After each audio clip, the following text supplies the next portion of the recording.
देश की सबसे बड़ी आबादी के विजन डॉक्यूमेंट पर पिछले 24 घंटे से अधिक समय से यह अनवरत चर्चा यहाँ पर चल रही है।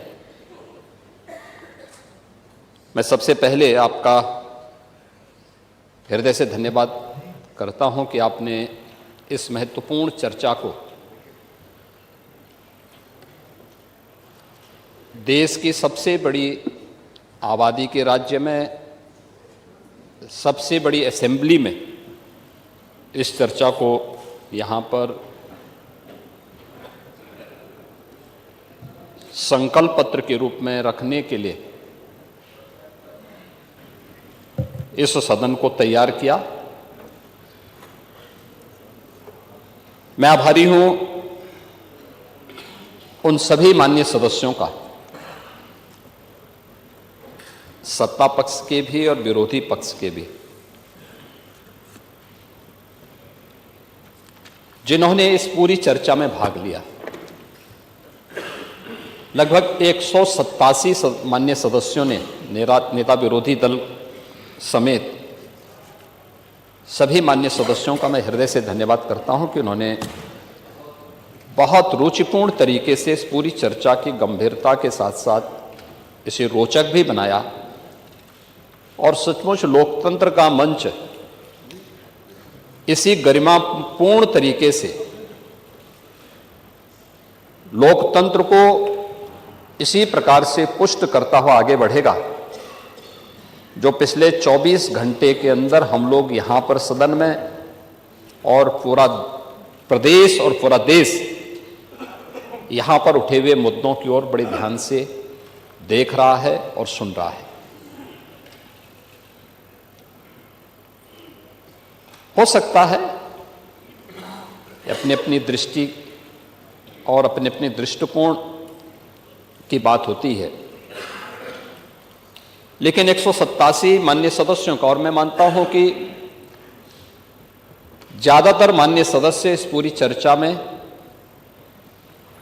अपने अभिभाषण को और अपने विजन को रखना चाहते थे, लेकिन समय की सीमित संभावनाओं को, चूंकि चर्चा को हमें आगे बढ़ाना था, अभी हमें इससे संबंधित जो व्यापक रणनीति आगे बनानी है और समाज से जुड़े हुए सभी स्टेक होल्डर्स के पास हम जाएंगे, उन सब से परिचर्चा करने के बाद एक विस्तृत चर्चा के लिए और अलग अलग सेक्टर वाइज जिन मुद्दों पर आज हम चर्चा करने जा रहे हैं, इसको लेकर के फिर हम लोग फिर सदन में आना चाहेंगे कि वास्तव में ये कल्पना से परे है कि सदस्य रुचि लें और इस महत्वपूर्ण चर्चा में भाग लें, लेकिन ये उन लोगों की आंखों को खोलने वाला है जो विधायिका पर और सदस्यों के आचरण पर उंगली उठाते हैं कि नहीं, प्रदेश के लिए या देश के लिए जब भी आवश्यकता पड़ेगी हम सभी अपना योगदान देंगे। इस चर्चा ने पिछले 24 घंटे के अंदर ये साबित किया है, इसलिए मैं भाग लेने वाले और इसमें श्रोता के रूप में भी बने हुए सभी मान्य सदस्यों का और विशेष रूप से नेता विरोधी दल का हृदय से धन्यवाद करता हूं। महोदय, उत्तर प्रदेश की जब हम बात करते हैं तो उत्तर प्रदेश केवल देश की एक सबसे बड़ी आबादी का राज्य ही नहीं है, यह भारत की आध्यात्मिक और सांस्कृतिक विरासत का प्रतिनिधित्व करने वाली देश की एक प्रकार की ऊर्जा का केंद्र बिंदु भी है। भारत की ऊर्जा का केंद्र बिंदु है जो भारत की आध्यात्मिक और सांस्कृतिक नेतृत्व को अपने यहां से प्राचीन काल से ही देता रहा है। और इसीलिए जब ग्लोबल इन्वेस्टर समिट में यहां लखनऊ में 2023 में उसके उद्घाटन समारोह को संबोधित करते हुए आदरणीय प्रधानमंत्री जी ने जो बातें यहां पर कही थी, उन्होंने इस बात को कहा था कि आज उत्तर प्रदेश एक आशा है, एक उम्मीद बन चुका है। भारत अगर आज दुनिया के लिए एक ब्राइट स्पॉट है तो यूपी भारत की ग्रोथ को ड्राइव करने वाला एक अहम नेतृत्व भी दे रहा है। ये आदरणीय प्रधानमंत्री जी के विचार थे जो उत्तर प्रदेश ने इस दौरान अपनी एक व्यापक कार्य योजना को लेकर के अपने कार्यक्रमों को आगे बढ़ाने का काम किया। और ये हम सब का सौभाग्य है कि देश अपनी आजादी के अमृतकाल में कल देश का स्वतंत्रता के 78 वर्ष पूरे होने जा रहे हैं। 78 वर्ष की इस यात्रा के आत्मावलोकन का एक अवसर पूरे देशवासियों को कल प्राप्त होगा। पूरा देश की आजादी के अमृत महोत्सव वर्ष में देश की भावनाओं के साथ, देश के नेतृत्व की भावनाओं के साथ जुड़ा था। और उस समय आदरणीय प्रधानमंत्री जी ने देशवासियों के सामने कुछ संकल्प लिए थे। जो संकल्प थे उन संकल्पों में जो महत्वपूर्ण संकल्प था 2047 तक भारत को एक विकसित भारत के रूप में स्थापित करना। हम सब इस बात को जानते हैं कि भारत विकसित तब बनेगा जब सभी राज्य इस दिशा में अपनी अपनी भूमिका का निर्वहन करेंगे और अपनी भूमिका के इस निर्वहन करने की दिशा से पिछले 24 घंटे से अधिक समय से इस माननीय सदन में इस चर्चा का होना, ये विकसित भारत की इन संकल्पनाओं को ही आगे बढ़ाने का विजन है। दृष्टि जितनी होगी वह उतना ही बोलेगा। और उन स्थितियों में जब यहां पर हम चर्चा करेंगे तो मैं माननीय सदस्यों के द्वारा जो मुद्दे उठाए गए थे उन मुद्दों पर भी बोलने का प्रयास करूंगा। लेकिन मुख्य रूप से अगर हम देखेंगे कि यहां पे जो चर्चा हुई, मुझे बहुत अच्छा लगा क्योंकि मैं कई अवसर पर इस पूरी 24 घंटे की चर्चा का हिस्सा बना रहा हूं और मैंने इस बात को देखा है कि सभी माननीय सदस्य और सत्ता पक्ष के हों, विपक्ष के हों या अन्य जो भी माननीय सदस्य थे, सभी लोगों ने इस पूरी चर्चा में रुचि ली। कुछ सदस्यों ने रात भर जग करके भी इस चर्चा को और गंभीरता प्रदान की और इस पूरी चर्चा का भाग लेकर के इस पूरी चर्चा की ओर देश का ध्यान भी आकर्षित किया है। भारत विकसित होगा, क्या उत्तर प्रदेश को इस विकसित भारत में अपना योगदान नहीं देना चाहिए? क्या उत्तर प्रदेश विकसित नहीं होना चाहिए? देश की प्रति व्यक्ति आय अधिक हो, क्या उत्तर प्रदेश की प्रति व्यक्ति आय अधिक नहीं होनी चाहिए? देश में खुशहाली हो तो देश की सबसे बड़ी आबादी का नागरिक क्या उस खुशहाली का हिस्सा नहीं होना चाहिए? और इस दिशा से इस पूरे कार्यक्रम को हम लोगों ने दो भागों में बांटने का प्रयास किया है।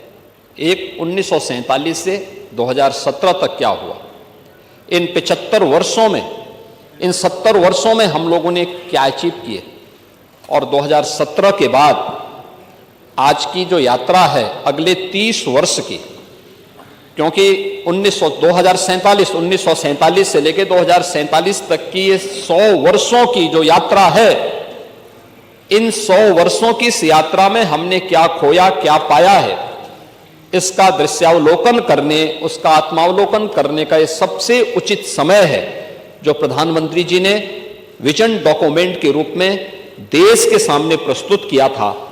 और उसी विजन डॉक्यूमेंट से अनुप्रेरित होकर के उत्तर प्रदेश आज इस विजन डॉक्यूमेंट की प्रारंभिक चर्चाओं को अपने यहां आगे बढ़ाने का काम कर रहा है। महोदय, 2017 के पहले मैं यहां पर सबसे पहले जो हमारे नेता प्रतिपक्ष तो काफी बुजुर्ग हैं, अनुभवी हैं, वे बोलने का प्रयास करते हैं, जब अपने स्वयं के विवेक से बोलते हैं तो सही बात बोलते हैं, लेकिन जब दूसरों के द्वारा संचालित होने लगते हैं तो फिर थोड़ा कभी कभी उनको मुर्गा भी याद आने लगता है। लेकिन अन्य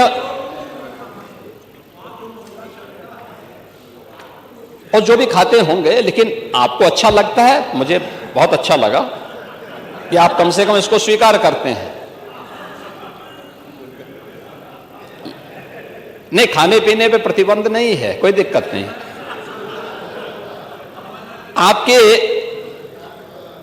आपके विरोधी दल से जुड़े हुए कुछ मान्य सदस्यों के द्वारा भी यहां पे बहुत अच्छी बातें कही जा रही थी और कुछ कही जा रही थी, और मुझे उसी पे एक बात याद आई कि बड़ा हसीन है इनकी जवान का जादू, लगा के आग बहारों की बात करते हैं। जिन्होंने रात में चुन चुन करके बस्तियां लूटी, वही नसीबों के मारों की बात करते हैं। मैं बात सुन रहा था, आपके सभी मान्य सदस्यों की बात कर रहा था मैं, और मुझे लगा कि खन्ना जी संभवतः ना बोलें क्योंकि वे भी रात भर जगे हैं, तो मैं ही इसका जवाब आपको दे दूं। इन परिणाम क्यों नहीं देंगे खन्ना जी? आप खन्ना जी से इतना अविश्वास मत करिए। आपकी नाराजगी खन्ना जी के लिए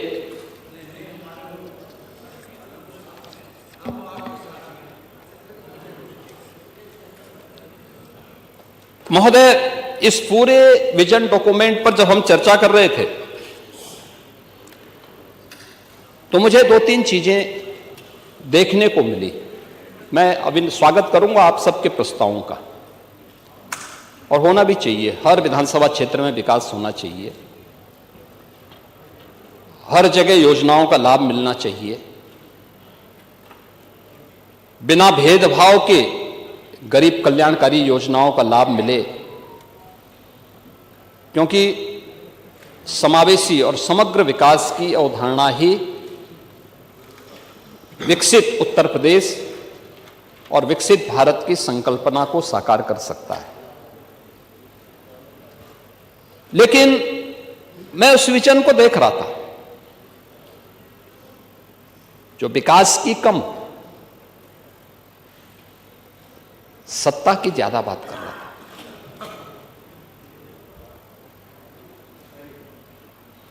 जो अपने स्वयं की बात कर रहा था। और मुझे आप लोगों की बातों से एक चीज लगी, जो लगी, जिसके बारे में चारवाक ने भी एक बात कही थी, यानी जो अपने तक केवल सीमित करता है, जिसके बारे में उन्होंने कहा था कि यावत जीवेत सुखम जीवेत ऋणम कृत्वा घृतम पिबेत भस्मीभूतस्य देहस्य पुनरागमन कुतः। और ये स्थिति आप लोगों की है, यानी केवल अपने तक सीमित करना। आपका परिवार डेवलपमेंट अथॉरिटी भी उसी का नमूना है। यही है, ये परिवार डेवलपमेंट अथॉरिटी की ये भावना ही इस पर आधारित है, जिसके बारे में स्वामी विवेकानंद ने कहा था कूप मंडूक होना। उन्होंने अपनी कथाओं में, अपने प्रवचन में एक बात को कहते थे कि एक कुएं में एक मेढक था,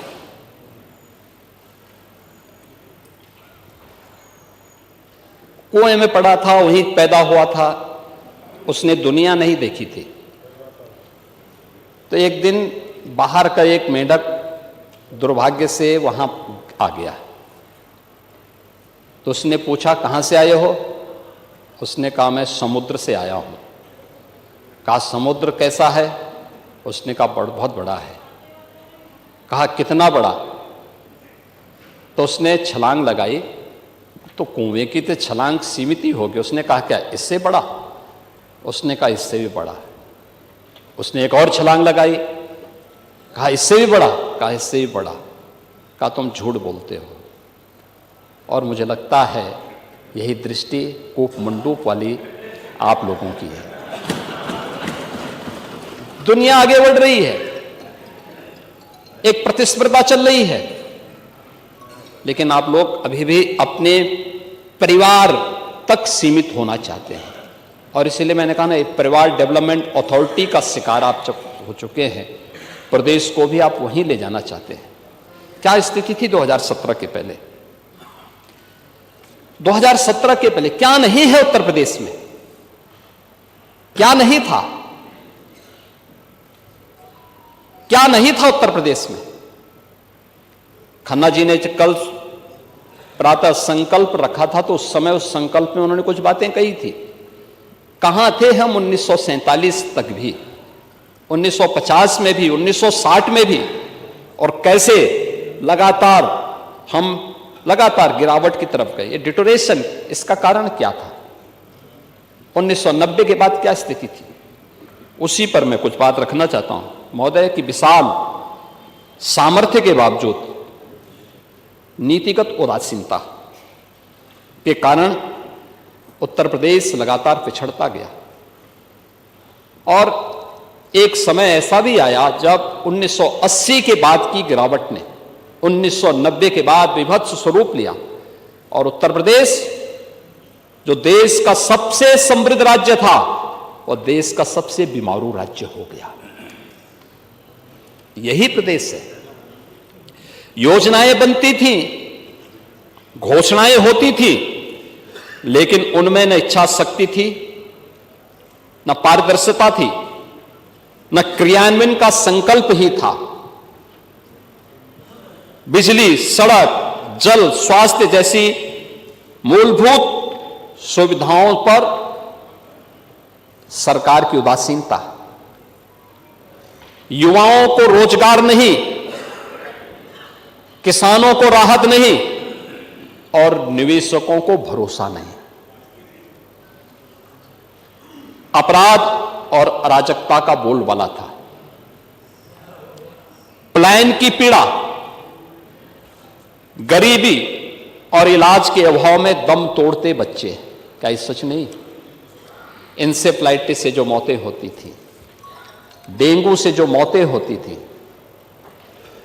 विभिन्न गंभीर बीमारियों से जो मौतें होती थी, ये सब क्या? सरकारी नौकरियों में भ्रष्टाचार, सरकारी योजनाओं में भेदभाव, भाई भतीजावाद कल्चर यहां हावी हो चुका था। और महोदय 2017 के बाद डबल इंजन की सरकार ने कानून का राज स्थापित, अपराध और अपराधी के प्रति जीरो टॉलरेंस, उद्योगों के लिए सुरक्षित वातावरण और निवेशकों का ड्रीम डेस्टिनेशन,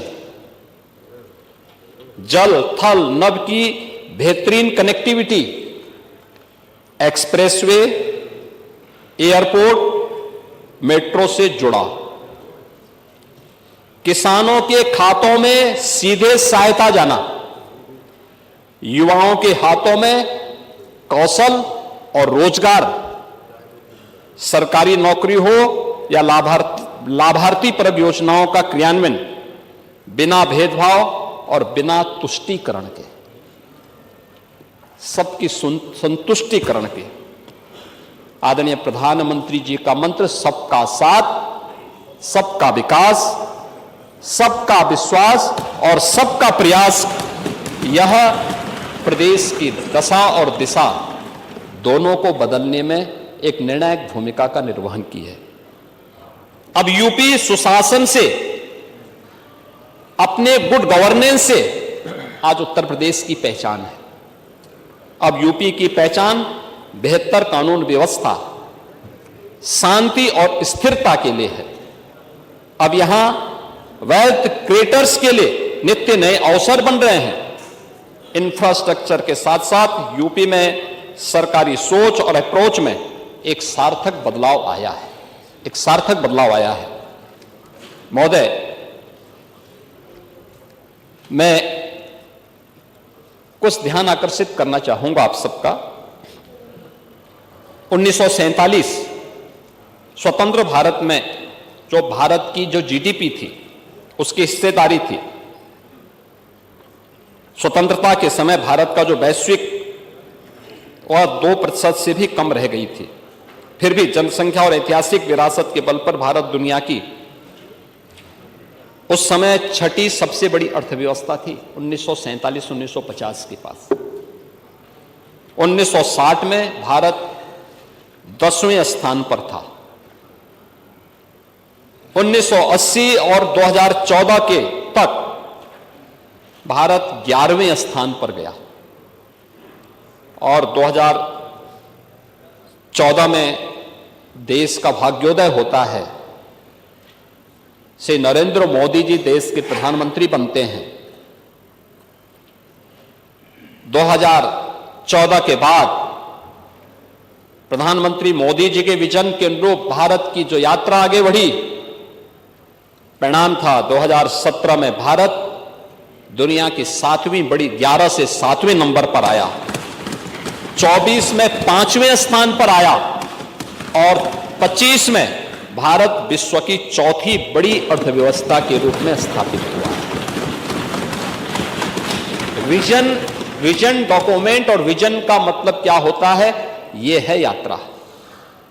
आपने छठी अर्थव्यवस्था को 11वें तक पहुंचा दिया था, 11वें स्थान पर भारत को पहुंचाया था और पिछले 11 वर्ष की यात्रा में 11वीं अर्थव्यवस्था का भारत आज दुनिया की चौथी बड़ी अर्थव्यवस्था के रूप में अपनी सामर्थ्य और अपनी शक्ति का परिचय दुनिया को करा रहा है।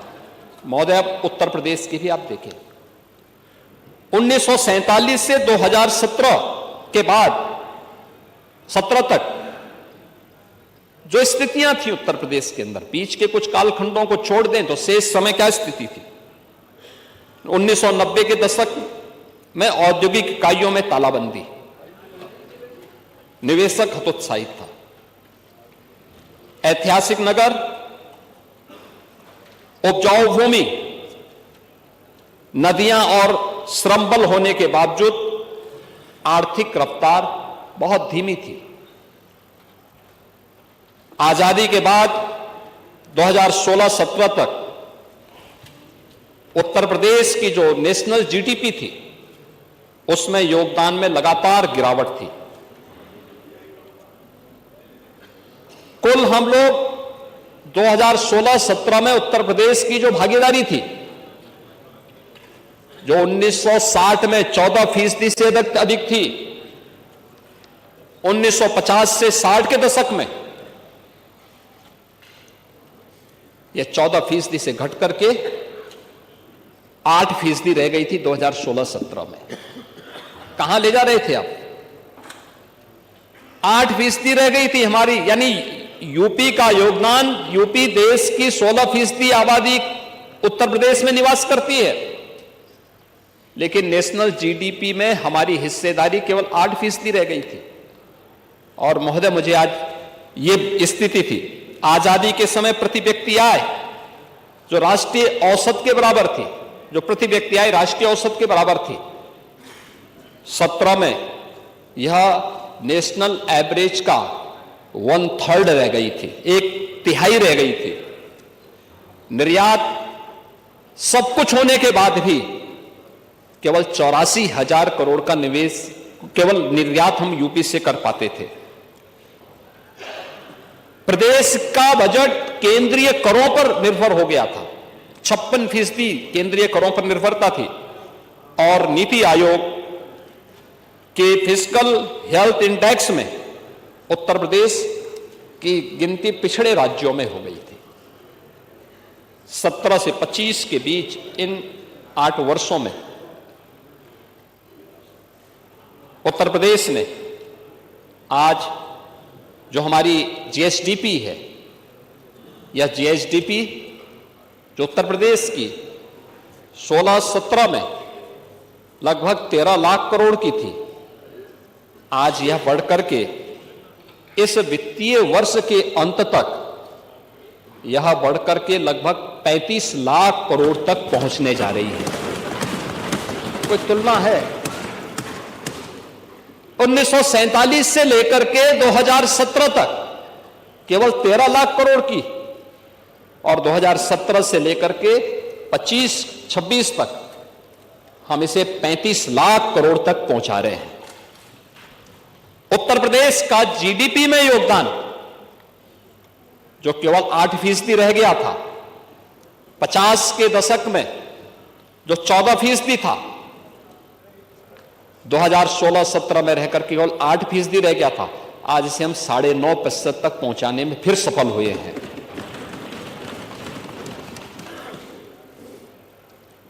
चार और पिछले उत्तर प्रदेश की विकास दर कोविड जैसी महामारी, वैश्विक महामारी के बावजूद आर्थिक विकास दर उत्तर प्रदेश की आज नेशनल एवरेज से बेहतर स्थिति में चल रही है।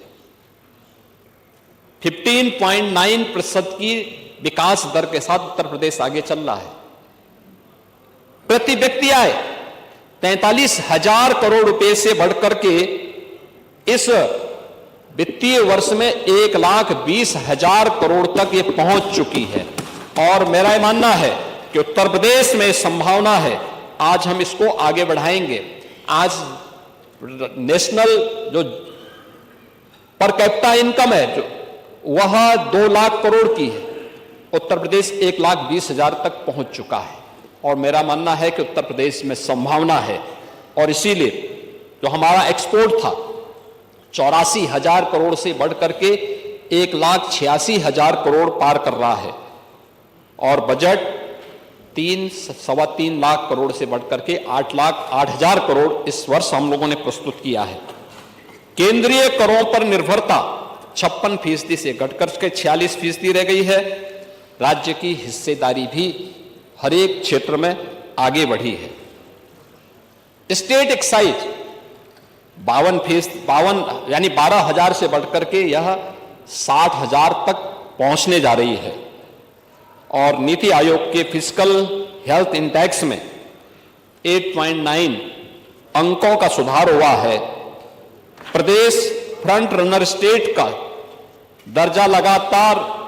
दर्जा प्रदेश को हासिल हुआ है, और पिछले 5 वर्षों में यूपी अब बीमारू नहीं, रेवेन्यू सरप्लस स्टेट के रूप में अपने आप को स्थापित कर रहा है।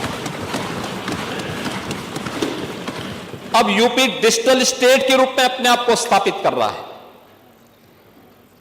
जो 2017-18 में 15 यानी 16-17 तक तो स्थिति बहुत खराब थी, लेकिन 16-17-18 में हमारा जो डिजिटल लेन-देन केवल 122 करोड़ का था, आज बढ़कर के यह लगभग 1400 करोड़ तक पहुंच चुका है। महोदय, जो अलग अलग सेक्टर में काम हुए हैं, अलग अलग सेक्टर में जो काम किए हैं, कृषि और संबद्ध क्षेत्रों में यहां चर्चा कर रहे थे, कृषि की नेता विरोधी दल भी कर रहे थे, हमारे जनसत्ता पार्टी के नेता श्री रघुराज प्रताप सिंह जी भी कर रहे थे, अन्य मान्य सदस्यों ने भी इसकी बात कही थी। 1947 से 2017 तक हमारे किसानों ने कठिन परिस्थितियों में पसीना बहाकर के अन्न उगाया, परंतु उत्पादकता की जो रफ्तार थी वो सीमित रही, लागत ज्यादा पड़ती थी। गेहूं, चावल, दलहन, इन सब में हमारा राष्ट्रीय योगदान बहुत थोड़े से था।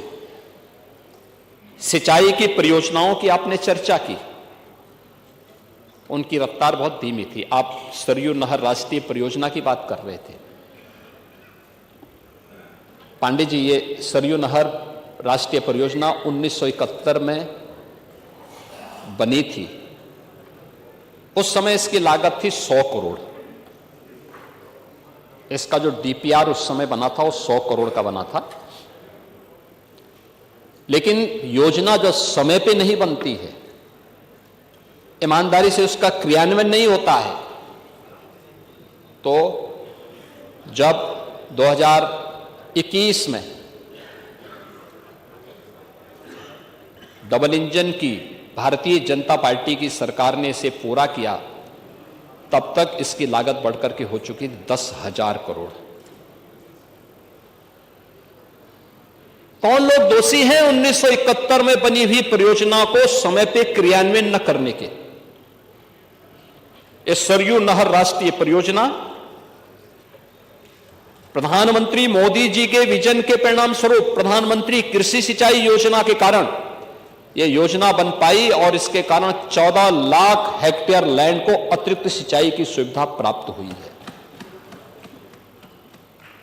ऐसे ही अन्य अर्जुन सहायक परियोजना हो, बाण सागर की परियोजना हो, ये सभी परियोजनाएं ऐसी थी जो पिछली सरकारों के विजन के अभाव के कारण और कोई विजन डॉक्यूमेंट न होने के कारण आधी अधूरी पड़ी हुई थी। प्रधानमंत्री मोदी जी ने 2014 में आने के बाद इन सभी का क्रियान्वयन उस रूप में किया। सिंचाई परियोजनाओं की धीमी विस्तार, आधुनिक तकनीक, मार्केट से लिंक करने का कोई प्रावधान नहीं और सीधे वित्तीय सहायता किसान के अकाउंट में नहीं। पशुपालन, डेयरी और मत्स्य के क्षेत्र में योजनाबद्ध निवेश का अभाव, कृषि आधारित उद्योग सीमित क्षमता से ही चल रहे थे। लेकिन 2017 के बाद पिछले 8 वर्षों में जो कुछ भी आया है आपके सामने, पिछले 3 वर्षों में कृषि और संबद्ध क्षेत्र में विकास दर प्रदेश में 14% से अधिक था। यह डबल डिजिट में गया है। आपके समय में सिंगल डिजिट में कृषि की विकास दर थी। और याद रखना, यह भी राष्ट्रीय औसत से एक बेहतर स्थिति में है। उत्तर प्रदेश जैसे राज्य में संभावना है, क्योंकि उत्तर प्रदेश देश के अंदर सर्वाधिक सिंचित भूमि किसी के पास है तो वह उत्तर प्रदेश के पास है। सबसे उर्वरा भूमि किसी के पास है तो उत्तर प्रदेश के पास है। खेती में नई तकनीक के समावेश, अच्छी क्वालिटी के बीज और खाद की पर्याप्त उपलब्धता के फलस्वरूप जो प्रदेश का खाद्यान्न उत्पादन में राष्ट्रीय योगदान आज बढ़कर के हमारा जो राष्ट्रीय पहले सीमित जो स्थिति थी, आज वो बढ़कर के लगभग 21% खाद्यान्न उत्पादन अकेले उत्तर प्रदेश कर रहा है पूरे देश के लिए। जबकि देश के अंदर जो कृषि योग्य भूमि है, उत्तर प्रदेश के पास उसका शेयर केवल 10% है।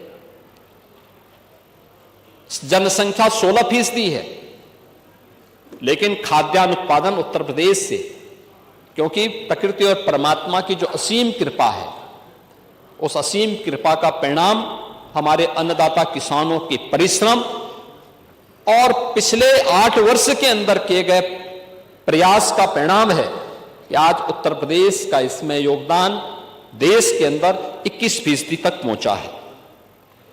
2024-25 में गेहूं उत्पादन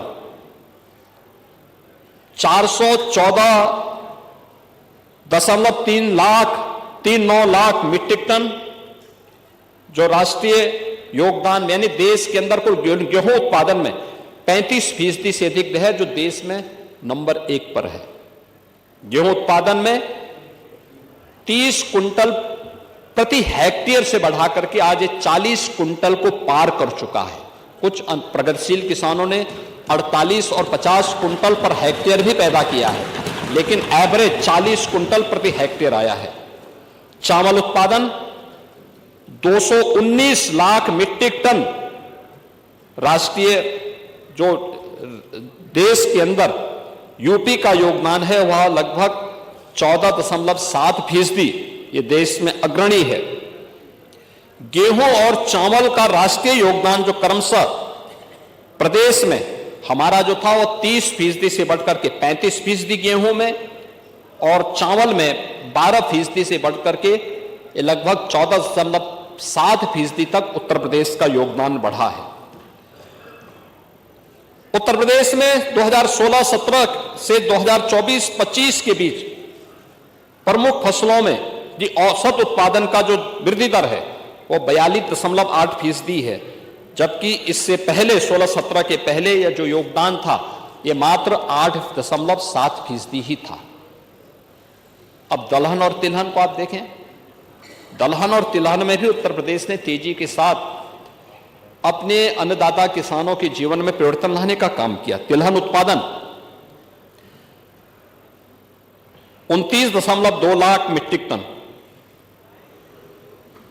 आज यह लगभग 7% तक यूपी पहुंचा है राष्ट्रीय योगदान में, लेकिन 16-17 तक यह था मात्र 3.3% का योगदान था। तिलहन उत्पादन में 8 वर्षों में 46.6% की वृद्धि हुई है। दलहन उत्पादन में उत्तर प्रदेश ने 35.6 लाख मीट्रिक टन राष्ट्रीय योगदान जो इसमें का उत्पादन किया, जिसमें राष्ट्रीय योगदान 14.1%। 2016-17 की तुलना में अगर आप देखें तो 2016-17 तक ये केवल 9.1% था। तो 9.1% से बढ़कर के हम आज 14.1% तक पहुंचे हैं।